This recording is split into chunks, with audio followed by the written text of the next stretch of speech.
La prochaine intervention sera des dévalideuses. Est-ce que vous pouvez activer cette là? Bonjour. Et je crois qu'il y a une deuxième personne. Oui, je viens de lui envoyer un message pour voir si elle arrive à se connecter. Je- On attend Charlotte Puiseux. Oui, je...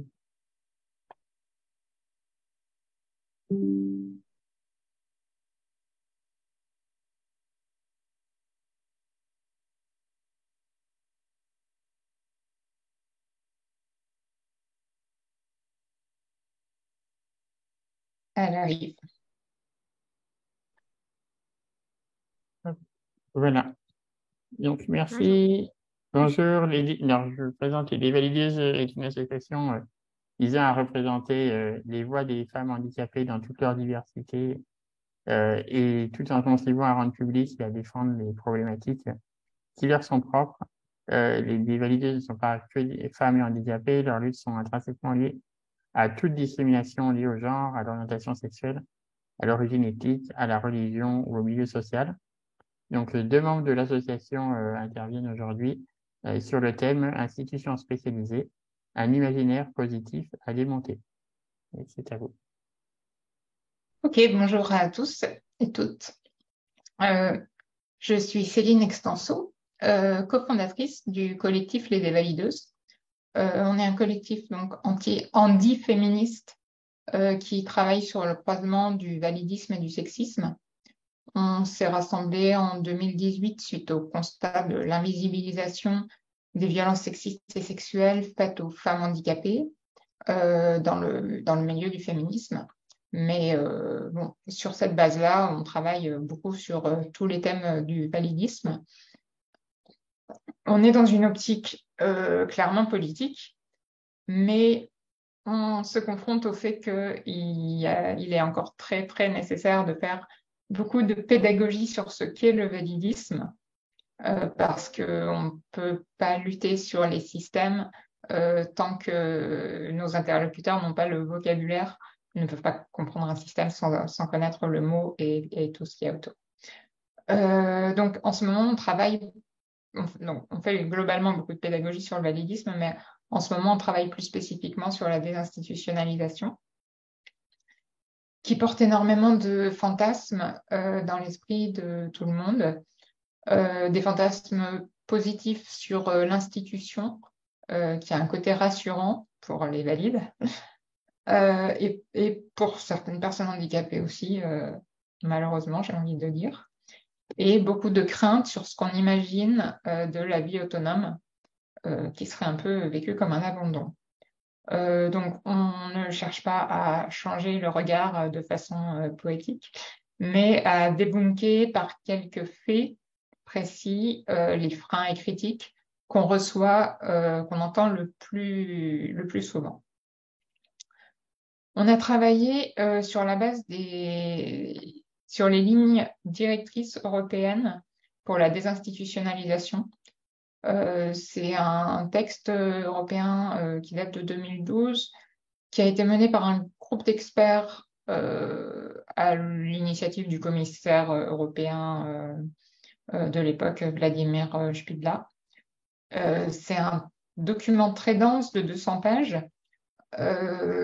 adressé avant tout aux politiques et aux décideurs, mais c'est aussi un document très pragmatique qui propose une évaluation de la situation dans tous les pays européens, des propositions de stratégies d'action sur les plans juridiques, financiers, sur l'organisation des services de proximité qui permettront de mettre en place la vie autonome. Et du coup, c'est un document passionnant qui répond à beaucoup d'idées reçues qu'on doit démonter. Et donc, on a essayé d'en extraire des éléments facilement transmettables. Donc, on va s'attarder sur 4 idées reçues principalement. Les institutions spécialisées seraient adaptées aux besoins particuliers des personnes handicapées. Les enfants handicapés n'auraient pas les capacités d'aller à l'école ordinaire. Adapter le milieu ordinaire coûterait trop cher.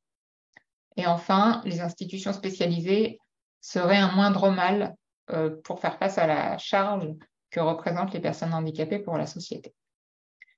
Et je vais laisser la parole à Charlotte pour les deux premières. Bonjour à toutes et à tous et tout le monde. Donc moi, c'est Charlotte Puiseux, je suis membre du collectif des Dévalideuses. Donc je vais aborder le premier et le deuxième ensuite point, les deux préjugés, le premier préjugé que Céline a cité. Donc le premier, c'était les institutions spécialisées seraient plus adaptées aux besoins des personnes handicapées. Donc nous, on a travaillé en fait en faisant un sondage du coup sur les réseaux sociaux, d'où sont sortis ces quatre préjugés principaux, et on a essayé de proposer des arguments pour contrer ces préjugés. Donc, ces idées plutôt positives sur les institutions. Donc, le premier contre-argument, c'est bien sûr que les institutions sont pensées par les valides, dirigées par les valides, donc en fait, sont totalement un rouage du système validiste. Donc, en fait, ces institutions sont produites par l'idée sous-jacente qui inonde la société, qui est que la vie des personnes handicapées vaut moins que celle des personnes valides. Donc, en bref, résumé du validisme. Et en fait, cette idée, on s'aperçoit que même si on peut trouver des conventions, justement, qui ont été signées, notamment par la France, disant l'inverse, disant que toute vie humaine se vaut, il faut vivre dans des conditions dignes, égales, etc., etc. En fait, c'est une idée, donc l'idée que la vie des personnes handicapées a moins de valeur, qui reste profondément ancrée et qui en fait provoque aussi une impossibilité d'identification. C'est-à-dire que les personnes valides, elles vont accepter de loin cette idée d'une égalité de valeur de vie, mais en fait, le fait que ça s'adresse à des personnes handicapées, les institutions spécialisées, ça va justifier en fait le handicap de ces personnes va justifier des traitements différents. Donc en fait, les personnes valides acceptent l'idée que tout ce qui se passe dans les institutions spécialisées ne serait pas acceptable pour des personnes valides. Mais en fait, le fait que ça s'adresse à un public handicapé justifie des traitements différents. Donc en fait, il y a vraiment cette dimension éthique sur la valeur de la vie qui reste profondément ancrée et qui est, à notre sens, le point de bascule fondamental et qui est encore difficile parce que à provoquer parce que, comme je vous disais, pour beaucoup de personnes valides, consciemment, elles vont dire bah oui, toutes les vies se valent, mais en fait, inconsciemment, non. Inconsciemment, les personnes valides ne considèrent pas la vie des personnes handicapées comme égale et à la leur, et ce qui va provoquer du coup cette impossibilité d'identification et cette justification de tout un système particulier dont font partie les institutions spécialisées. Du coup, voilà, c'est cette bascule qu'il faut vraiment réussir à provoquer, des conditions de vie dignes pour tous les individus, peu importe qu'ils soient ou elles soient handicapés ou non, bien sûr, qui sont les bases en fait de notre humanité. Parce que c'est ça aussi, c'est que du coup, en disant que les personnes handicapées ont une vie qui vaut moins la peine d'être vécue, on les fait sortir de l'humanité et on estime leur humanité moins grande, moins valable que celle des personnes qui appartiennent à la catégorie des personnes valides. Donc là, c'est vraiment, j'ai envie de dire, un problème presque philosophique, éthique, mais qui régit en fait nos valeurs sociales. Donc c'est vraiment un changement profond de valeurs sociales qu'il faut mettre en place autour de cette idée de vie digne pour toutes les personnes, peu importe, bien sûr qu'elles soient handicapées ou non. Du coup, ensuite, si on rentre dans des détails un peu plus concrets, le deuxième contre-argument, c'était que ces institutions, elles sont des privations d'autonomie. Donc ça, c'est tout simplement pris dans les comptes rendus des rapports de l'ONU, qui expliquent clairement, je cite, toutes les personnes handicapées ont le droit de vivre dans la société. Le fait de décider que certaines personnes ne peuvent pas vivre de façon autonome et devraient être maintenues dans une institution est constitutif de discrimination. Donc ça, c'est un extrait des lignes directrices pour la désinstitutionnalisation de l'ONU. Donc là, en fait, on rentre dans cette idée à la suite de ce que je vous disais tout à l'heure sur les conditions de vie dignes pour tout être humain, c'est-à-dire que l'autonomie, acquérir son autonomie en fait partie, et que là, on est dans un exemple concret avec les institutions spécialisées d'une privation d'autonomie qui est sanctionnée par l'ONU notamment. Puisque du coup, en août 2021, la politique du handicap de la France a été examinée par des experts indépendants du Comité des droits des personnes handicapées de l'ONU, et que ce rapport a été très alarmant par rapport à la politique du handicap en France. Le dernier contre-argument de cette partie, c'est aussi des exemples très concrets qui sont en fait le nombre de violences qu'on peut trouver dans ces institutions spécialisées, au-delà du manque d'autonomie qui est déjà, comme on disait, une privation de dignité. Mais il y a aussi en fait des enquêtes, notamment une enquête du Sénat qui a été menée et qui liste tout un tas de violences en fait qui se produisent dans les institutions spécialisées. On a parlé récemment, par exemple, de la stérilisation des personnes handicapées, donc il se fait beaucoup. Là, je cite l'enquête du Sénat qui se fait beaucoup dans les institutions, justement, les établissements spécialisés. Bon, malheureusement, j'aurais pas le temps de développer, donc je vais lister assez rapidement tout ce les points qui ont été cités dans cette enquête, sans les aborder plus en détail. Il y a aussi le rôle de l'organisation et du management interne qui est cité. Donc, en fait, on pense, oui, tout simplement aussi à l'organisation pyramidale entre valides et handicapés qui est dans ces institutions, avec la toute-puissance des personnes handicapées qui décident des conditions de vie. J'ai dit les personnes handicapées, les personnes valides, je voulais dire, qui décident pour les personnes handicapées. L'autre point, qui est cité dans ce rapport, c'est le renversement des priorités, privilégier l'institution plutôt que les résidents. Donc là, c'est aussi un point qui est cité du rapport, c'est que du coup, les intérêts des institutions sont privilégiés au détriment des personnes résidentes. Ensuite, c'est cité, je cite le rapport, les relations incestueuses entre les associations et les établissements. Donc là, c'est le point des associations gestionnaires et du fait qu'elles reçoivent des subventions étatiques et pour gérer les établissements spécialisés et qu'en même temps, elles sont représentatives, soi-disant, des personnes handicapées. Ensuite, l'insalubrité et l'inadaptation des locaux.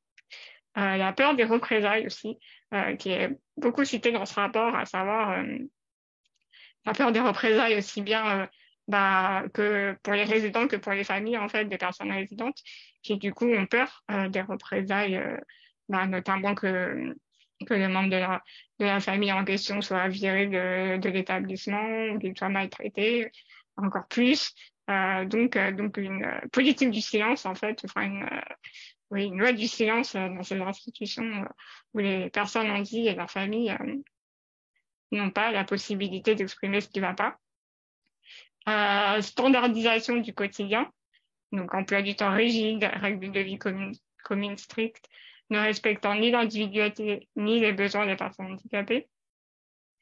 Il est prouvé ensuite que l'institutionnalisation, donc ça a été prouvé par un groupe d'experts en 2012, pouvait entraîner divers problèmes de santé mentale, y compris agressivité et dépression. Et que notamment encore plus pour les enfants, la mise en institution était un frein alarmant au bon développement des enfants. Voilà un peu très rapidement tout ce qui a été soulevé dans ce rapport. Donc beaucoup de points problématiques, mais bon, on n'a malheureusement pas forcément le temps d'y aller plus en profondeur sur tous ces points. je vais aborder le deuxième préjugé, qui est les enfants handicapés n'ont pas la capacité d'aller à l'école ordinaire. Donc là encore un petit contre-argument philosophique pour commencer, à savoir qu'est-ce que la notion de capacité en fait, toujours prise dans un prisme validiste, hein, et à savoir aussi capitaliste, très lié à la validité, hein, du capitalisme, donc à la rentabilité, voilà, à la productivité, à toutes ces notions. Donc il faut savoir que les notions de capacité et d'incapacité, elles sont variables et elles dépendent d'un contexte social. Donc là, nous, en l'occurrence, elles s'appuient beaucoup sur ce que je viens de dire. Elles s'appuient aussi sur des valeurs éthiques, hein, dont on parlait au début. Donc là, on est dans des valeurs validistes où le bon est associé à la validité et le mauvais au handicap. Donc du coup, s'ensuit une liste de capacités associées à la validité qui sont valorisées et qui font apparaître le reste en fait comme des incapacités. Du coup, voilà, sortir de la pensée validiste, c'est replacer ces incapacités comme des capacités différentes. Voilà, c'est sortir de l'imaginaire validiste. Ensuite, le deuxième contre-argument, c'est bien sûr le manque de moyens, hein, évidemment. Notamment, on pense du coup à tout ce que l'État est censé mettre en place pour rendre l'école publique plus accessible à tous les enfants. Donc, le manque d'AESH notamment, les questions d'accessibilité des locaux et tout un tas de politiques qui sont censées être mises en place et qui ne le sont pas. Et le manque de moyens, bien sûr, il fait penser à tout l'argent qui est envoyé dans le fonctionnement des institutions et qui devrait du coup être rapatrié pour rendre l'école ordinaire plus accessible, financer des AESH, rendre ce travail beaucoup moins précaire. Voilà. Du coup, je vais laisser Céline pour la suite, pour le troisième point. Ok, je vais essayer d'aller très très vite du coup, pour laisser un petit peu de temps pour les questions après quand même. Donc ensuite, la question, enfin le préjugé, adapter le milieu ordinaire coûterait trop cher. C'est une question qui nous crispe un petit peu évidemment parce que la valeur de nos vies ne devrait pas se négocier comme ça, mais puisqu'il faut en parler, parlons-en. D'une part, on peut arguer que toutes les enquêtes montrent que l'accessibilité ne coûte pas si cher si elle est prise en compte dès le début et non pas une fois que tout le bâtiment est construit ou que tout le projet est abouti. En fait, ça reviendrait à 1 à 4% de surcoût financier par rapport au budget total. Donc, c'est vraiment pas grand-chose si on considère que ça permet d'accueillir au moins 12% de personnes qui se considèrent handicapées, beaucoup plus si on tient compte de toutes les personnes dont la vie serait facilitée par ces aménagements, les personnes âgées ou les jeunes enfants, les parents de jeunes enfants. Ici, ça illustre le recul catastrophique de la loi Elan. L'État prévoyait de rendre 100% des logements, des prochains logements neufs accessibles, et la loi a été retoquée à 20%.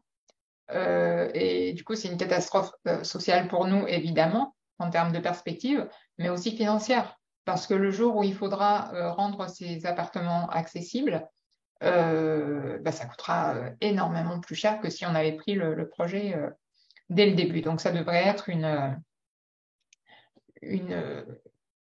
ça devrait être imposé que vraiment dès le début. Voilà. Ensuite, c'est évidemment un choix politique de choisir d'investir soit dans l'institution, soit dans la vie autonome. Évidemment, la vie autonome demande un certain budget, mais l'institution est aujourd'hui un gouffre financier parce que ça représente énormément de postes de charges annexes, des charges administratives, au niveau du bâtiment, de l'entretien du bâtiment. Et donc, il faut vraiment envisager conjointement le mouvement vers la vie autonome, conjointement à la fermeture progressive des établissements. Et en fait, c'est juste une bascule de budget qui serait relativement équivalente. Bon, je vais abréger beaucoup, mais voilà, ce léger surcoût serait absorbé parce que les personnes qui vivent de façon autonome ont des bénéfices secondaires très mesurables en termes de qualité de vie, d'amélioration de leur état de santé, de leur capacité de participation à la société. Également pour les enfants, c'est une question de prévention du décrochage scolaire et plus tard du chômage, de la perte de domicile, des addictions, de la délinquance. La société réellement y gagnerait à faire éventuellement ce tout petit surcoût. Et je vais passer rapidement au dernier point. Les institutions seraient mieux que rien, seraient un moindre mal face aux problèmes qu'on représenterait. En fait, on fait face souvent à l'angoisse des proches qui ne peuvent et ne veulent pas vouer toute leur vie à s'occuper de leurs proches handicapés. Et c'est tout à fait normal. En fait, c'est vraiment pas.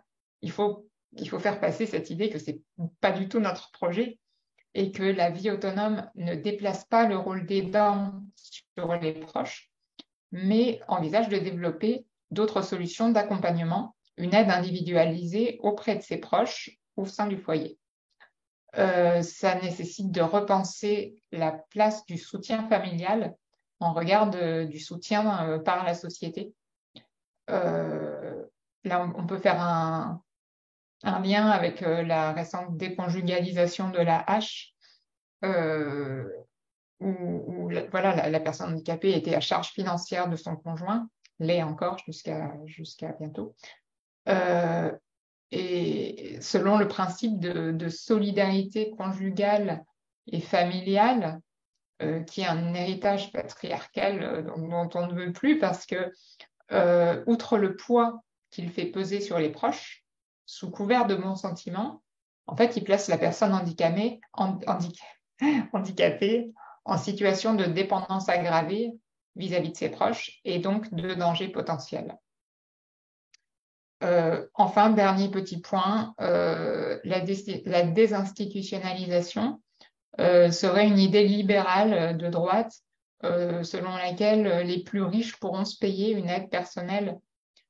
Et en fait, c'est précisément le contraire. Actuellement, il existe cette inégalité qui est très forte parce que seuls ceux qui ont les moyens financiers, sociaux, intellectuels, seules ces personnes-là peuvent échapper à l'enfermement. Dans les institutions, on retrouve majoritairement les classes sociales les plus défavorisées. Mais la vie autonome vise justement à proposer des ressources et un réseau de soutien égalitaire, indépendant du foyer, grâce à quoi chacun pourrait choisir librement ses conditions de vie, quel que soit son niveau de vie et ses capacités. C'est à l'État de prendre en charge et de développer ces services de proximité. Allez,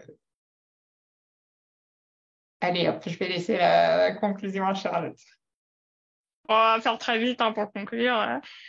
Moi, j'avais écrit, si la société était moins validiste, il y aurait moins de problèmes à surmonter. Voilà, c'est la conclusion. On détruit le validisme et du coup, tout le monde, les personnes handicapées, mais aussi les personnes valides, auront moins de problèmes dans leur vie. Voilà. Oui, merci à vous. Donc, on va pouvoir passer aux questions. On a 5 minutes. Et du coup, je vous dire la première question. Merci beaucoup pour cette analyse déjà complète pour un tel grand sujet. Que pensez-vous de la France dont le militantisme handi se fait d'une façon très détachée des camarades qui restent à notre époque encore enfermés dans des institutions? Nous sommes encore très loin d'activisme de type britannique comme UPIAS, italienne, d'où la désinstitutionnalisation se faisait depuis et devant les institutions. Pensez-vous que la voie légale et constitutionnelle que celle permette la désinstitutionnalisation?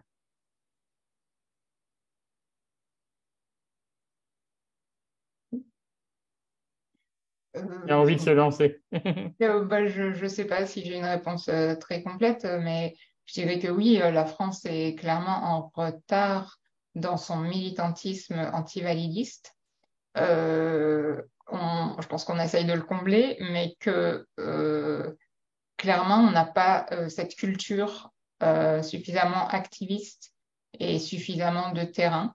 Je pense qu'elle vient petit à petit, et oui, je pense qu'elle est nécessaire.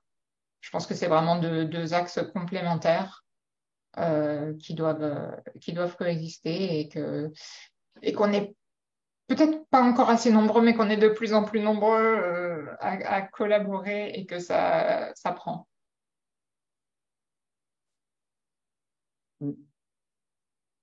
Merci. Je regarde s'il y a d'autres questions. Il y a une remarque, c'est Cléotiste Thibault Cornelou. Cléotiste a déjà attaqué les institutions devant et directement. Le souci est souvent pour s'y déplacer. Elles sont excentrées. Donc, il y a également aussi sur un problème même d'accessibilité des transports pour pouvoir se rendre sur les lieux.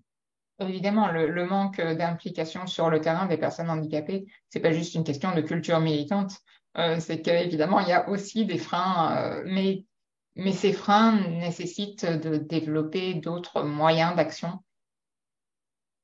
qui restent à créer, mais il faut aussi qu'on s'inspire de ce qui existe, de ce qui a existé et de ce qui existe à l'étranger. Merci. Alors, du coup, je reviens, c'est une autre question, mais je pense que on, on est arrivé au bout et on est arrivé au bout du temps également. Et Euh, donc, oui, je vais vous remercier. Merci pour votre intervention. merci à vous. Merci à vous.